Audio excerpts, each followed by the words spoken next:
पर भगवत संकल्प से, राधा रानी की कृपा से अनिरुद्ध के पुत्र जो रोचना के गर्भ से उत्पन्न हुए थे, वज्रनाभ जी, ब्राह्मणों के शाप से बच गए। 2 लोग ब्राह्मणों के शाप से बचे, एक उद्धव जी और एक वज्रनाभ जी। उद्धव जी बचे भगवान के संकल्प से और वज्रनाभ जी बचे राधा रानी के संकल्प से। जिस समय वज्रनाभ जी अपनी माता के गर्भ में थे, उसी समय श्री राधा रानी की ब्रजवासियों की द्वारिका यात्रा हुई थी और रोचना ने राधा रानी की विशेष सेवा की। तब राधा रानी ने कहा कि इस वंश को जो ब्राह्मणों का शाप लगा हुआ है, उसका प्रभाव इस बालक पर नहीं होगा और यह यदुवंश का एकमात्र वंशधर होगा। तो गर्भ में ही ब्राह्मणों के वाग वज्र से वह बच गया, इसलिए बालक का नाम वज्रनाभ हुआ। और राधा रानी ने कहा कि यह ब्रजराज होगा, हमारे ब्रज की विलुप्त लीलाओं का पुनः उद्धार करेगा और पुनर्स्थापन करेगा। इन्हीं वज्रनाभ ने पुनः ब्रज की स्थापना की। वज्रनाभ जी को लेकर अर्जुन हस्तिनापुर आए। परीक्षित को राजा बनाकर पांडवों ने महाप्रस्थान किया और परीक्षित जी वज्रनाभ जी को लेकर ब्रजमंडल में आए। संपूर्ण 84 कोस ब्रज निर्जन था, शून्य हो गया था। मनुष्य की तो क्या चले, वहां कोई पशु पक्षी जीव जंतु भी नहीं था, केवल घनघोर वन। बड़ा आश्चर्य हुआ, वनों में प्रायः पशु पक्षी होते हैं, पर यहाँ पशु पक्षी तक नहीं है, क्या बात है। विचरते विचरते वृंदावन में हमारा जो मोहल्ला है गोपीश्वर महादेव का, इसी मोहल्ले में यमुना जी के क्षेत्र में एक पर्णकुटी दिखाई पड़ी। पर्णकुटी से अनुमान हुआ कि यहाँ कोई ऋषि होंगे। परीक्षित ने, वज्रनाभ ने प्रणाम किया। महर्षि ने उनके प्रणाम को स्वीकार किया। वे महर्षि थे ब्रजवासियों के कुल पुरोहित, नंद बाबा के कुल पुरोहित महर्षि शांडिल्य। महर्षि शांडिल्य से प्रणाम करके पूछा कि भगवान ब्रजवासी कहाँ चले गए हैं। भगवान ने वज्रनाभ को ब्रज का राजा बनाने के लिए भेजा है, पर यहाँ तो पूरा निर्जन है, यहाँ कहाँ राजा, बिना प्रजा के राजा नहीं होता है। आपके यजमान कहाँ गए? उन्होंने कहा न कहीं गए न कहीं से आए। भगवान श्री कृष्ण की लीला का रहस्य समझो। भगवान श्री कृष्ण की 2 प्रकार की लीलाएं हैं, एक व्यवहार की लीला है और एक वास्तविक लीला है। व्यवहार की जो लीला है उसका पुराणों में वर्णन है। वो एक युग विशेष, काल विशेष में लीला प्रकट होती है और जब समय पूर्ण हो जाता है तो लीला संपन्न हो जाती है। पर भगवान की जो वास्तविक लीला है, नित्य लीला, वो उसमें न किसी युग का विक्षेप है न किसी काल का विक्षेप है, वो निरंतर चलती है। ये ब्रज भगवान की नित्य लीला का धाम है, नित्य विहार स्थली है। नित्य लीला से ठाकुर जी प्रकट लीला में आते हैं अपने पूरे परिकर के सहित, और जब प्रकट लीला का समय पूरा हो जाता है तो ठाकुर जी फिर से अपनी नित्य लीला में विराजमान हो जाते हैं। तो राधा रानी, उनकी सखियां, गोप गोपी, नंद बाबा, यशोदा मैया, कृष्ण बलराम कहीं गए नहीं हैं। सब नित्य लीला से पूरे परिकर सहित आए थे और प्रकट लीला पूरी करके फिर नित्य लीला में प्रतिष्ठित हो गए। कहीं नहीं गए, यहीं हैं। तो उनकी अनुभूति हमें कैसे हो? बोले अनुभूति के 2 प्रकार हैं। एक तो ब्रज की सेवा करो, किस किस की सेवा करो?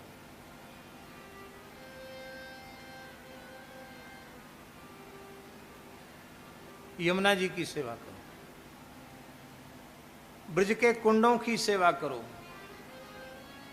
ब्रज के पर्वतों की सेवा करो, यहाँ की लता पता वृक्षों की सेवा करो, ब्रजवासियों की सेवा करो। इनकी सेवा करते करते संसिद्धिस्ते भविष्यति, तुम्हें संसिद्धि हो जाएगी। और दूसरा है, किसी परम प्रेमी अनुरागी महाभागवत की वाणी से श्रीमद् भागवत की कथा का श्रवण करो।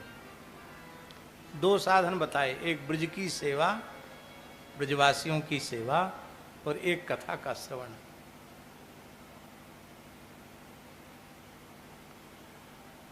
ब्रज तो पूरा लुप्त हो गया था।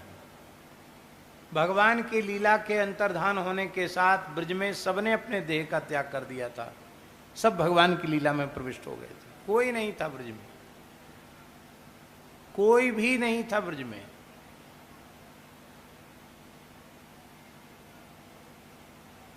हस्तिनापुर से, इंद्रप्रस्थ से कुछ प्रजा लाकर यहां बसाई गई। मूल में कोई नहीं था, सब चले गए थे भगवत लीला में। अपने राज्य को वज्रनाभ ने व्यवस्थित किया। कहां कहां किया? गोवर्धने दीर्घपुरे मथुरायां महावने नंदिग्रामे बृहत्सानौ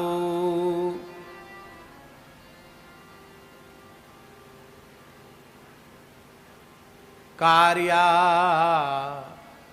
राज्य स्थितिस्त्वया। इतने स्थलों पर अपने राज्य को व्यवस्थित करो। गोवर्धन, दीर्घपुर माने डीग, डीग को ही दीर्घपुर कहा गया, जो अपने हमारी जड़खोर गोधाम डीग के ही पास, डीग क्षेत्र में ही। गोवर्धने दीर्घपुरे मथुरा, महावन गोकुल, नंदिग्राम माने नंदगांव, बृहत सानु माने बरसाना। इन स्थलों पर अपने राज्य को व्यवस्थित करो। और ये मुख्य मुख्य स्थल ले ली गए। 84 कोस ब्रजमंडल इसी के अंतर्गत आ जाता है। यहां अपने राज्य का विस्तार करो। जहां भगवान की जो लीला हुई थी, जहां जो प्राचीन तीर्थ था, कुंड था, उसको उन्होंने प्रकट किया। और एक दिन की बात है, भगवान श्री कृष्ण की 16,100 रानियां वज्रनाभ जी के साथ द्वारिका से मथुरा ही आ गई थी। एक दिन उन्होंने श्री यमुना जी को देखा। यमुना जी बड़ी प्रसन्न थी। तो उनको बड़ा आश्चर्य हुआ। बहुत अधिक आश्चर्य हुआ कि यमुना जी इतनी प्रसन्न क्यों? क्योंकि हम तो श्री कृष्ण वियोग में व्यथित हो रही है और इनको कृष्ण का वियोग नहीं। ये भी तो श्री कृष्ण की चौथी पट्टरानी है, इनको श्री कृष्ण का वियोग क्यों नहीं? तो उन्होंने पूछ लिया। श्री कृष्ण पत्न्य ऊचुः यथा वयं कृष्ण पत्न्याः तथा त्वमपि शोभने।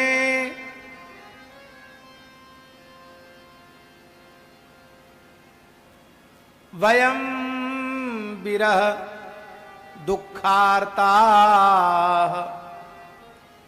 त्वन्न कालिंदी तद्वद।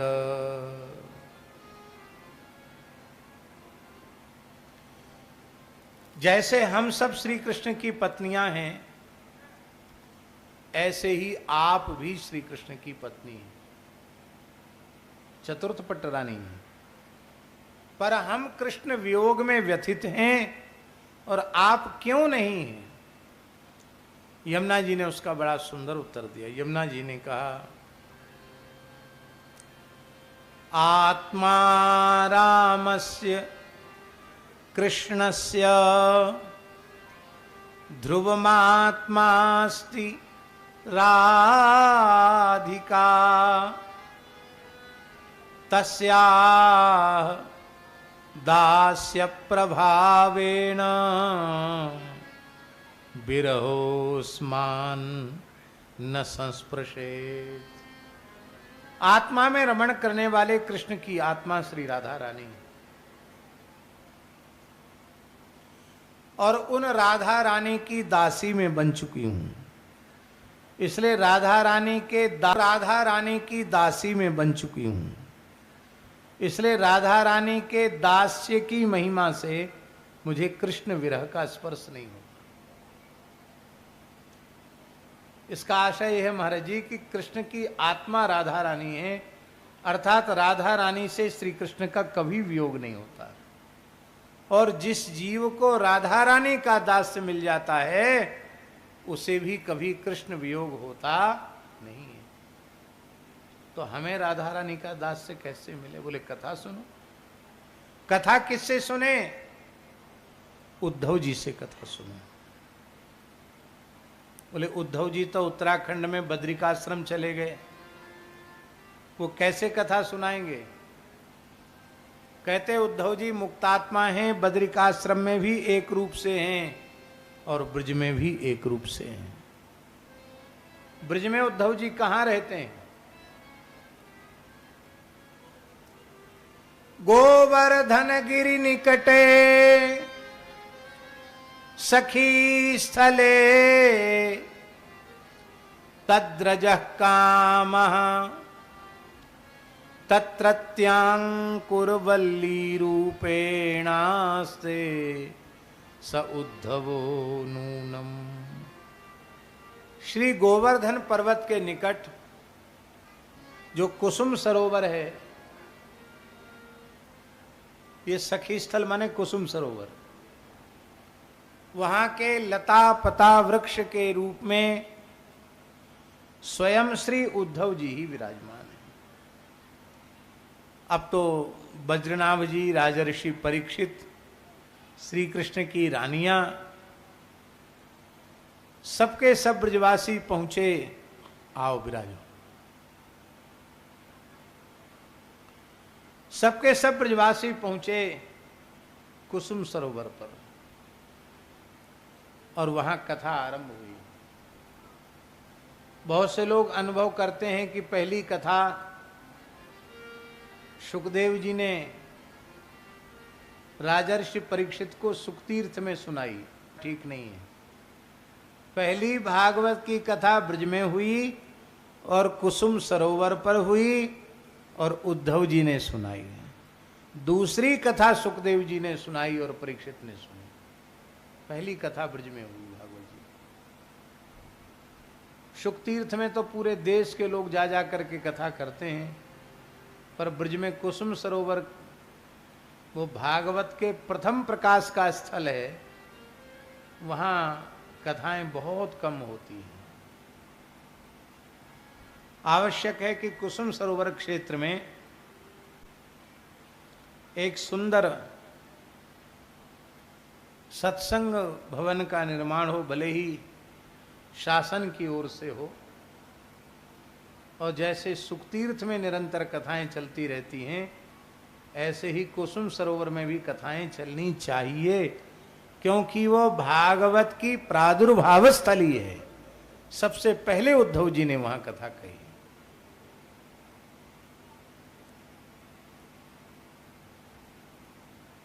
उद्धव जी ने सप्ताह कथा नहीं कही, उन्होंने मासिक कथा कही। 1 महीने में प्रवचन किया।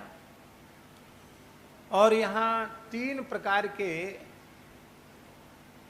अनुष्ठान, 3 क्या 4 प्रकार के अनुष्ठान बताए हैं उद्धव जी ने। मासिकम मासेन ऋतुना वापी, 1 महीना अथवा 1 ऋतु में कथा हो। 1 ऋतु 2 महीने की होती है, और महीना तो 1 महीना होता ही है। या तो 1 महीने में कथा हो, नहीं तो 2 महीने में कथा हो। ये सात्विक कथा है। मासेन ऋतुना वापी सात्विकम स्मृतम, सप्ताहम राजसम स्मृतम, सप्ताह कथा को राजसी कहा। और जिसमें कोई नियम ही न हो,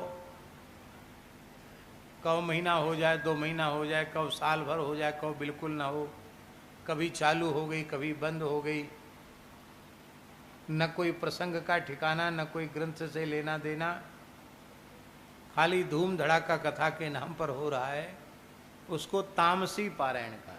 उसको क्या कहा? और जिसमें वक्ता श्रोता दोनों निष्काम भाव से भागवत को अपना उपास्य मानकर कह सुन रहे हों, वक्ता के हृदय में भी एक ही इच्छा हो कि भगवत प्रेम की प्राप्ति हो, और श्रोता के हृदय में भी एक ही इच्छा हो कि भगवत प्रेम की प्राप्ति हो। कृष्णार्थी बनकर कहें और कृष्णार्थी बनकर के सुने। ये जो कथा है, इस कथा को गुणातीत कथा कहा गया, निर्गुण पारायण कहा गया। इस पारायण की परिभाषा के कारण शुकदेव जी ने जो राजर्षि परीक्षित को सप्ताह कथा सुनाई, वो सप्ताहम राजसम स्मृतम नहीं है, वो निर्गुण पारायण है। क्योंकि वक्ता श्रोता दोनों ही कृष्णार्थी। तो इस प्रकार से जब महीना भर की कथा पूरी हो गई, तो सभी श्रोताओं के सहित वज्रनाभ जी का भगवान की नित्य लीला में प्रवेश हो गया। इसका मतलब है, कोई जीव भगवान की नित्य लीला में प्रवेश करना चाहे तो उसका द्वार है श्रीमद् भागवत की कथा। ये स्कंद पुराणोक्त महात्म्य का सार है। पद्म पुराणोक्त महात्म्य का सार यही है, सच्चिदानंद रूपाय विश्वोत्पत्त्यादि हेतवे तापत्रय विनाशाय श्री कृष्णाय वयं नुमः।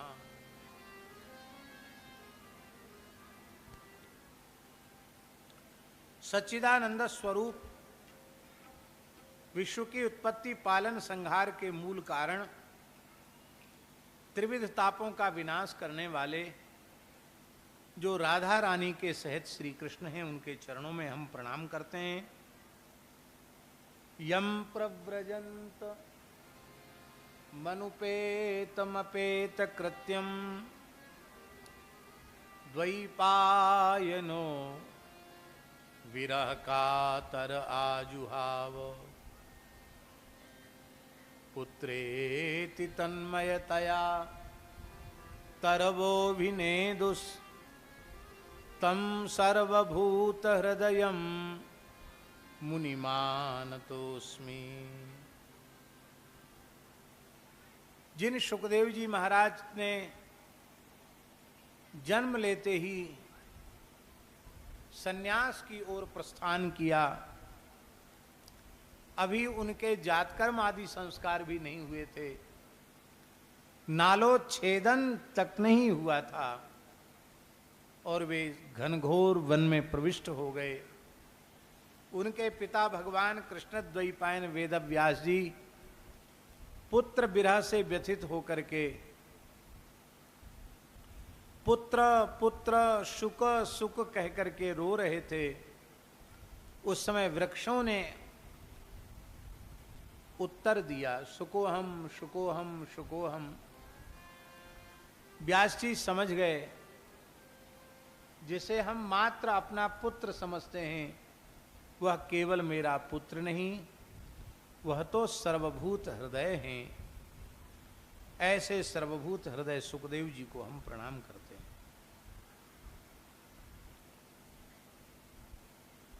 नैमिषारण्य में सूत जी सुंदर सुभद्र वेदी पर विराजमान हैं।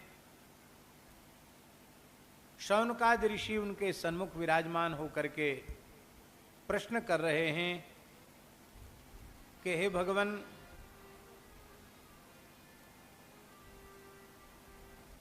आप कुछ ऐसा उपदेश दीजिए जिससे भक्ति ज्ञान वैराग्य से युक्त विवेक निरंतर बढ़े और माया मोह की निवृत्ति हो। क्योंकि इस कराल कलिकाल में जीव प्रायः आसुर भाव को प्राप्त हो गए हैं। उन असुर भावापन्न लोगों की चित्त शुद्धि कैसे हो? कल्याणकारी साधनों में जो सबसे श्रेष्ठ हो, पवित्रों को भी पवित्र बनाने वाला हो और श्री कृष्ण की शाश्वत प्राप्ति का जो साधन हो, वो साधन है सूत जी महाराज, आप कृपा करके बताइए। चिंतामणि किसी भाग्यशाली को प्राप्त हो जाए तो वह धरती के संपूर्ण वैभव को चिंतामणि के प्रसाद से प्राप्त कर सकता है। किसी भाग्यशाली को कल्पवृक्ष मिल जाए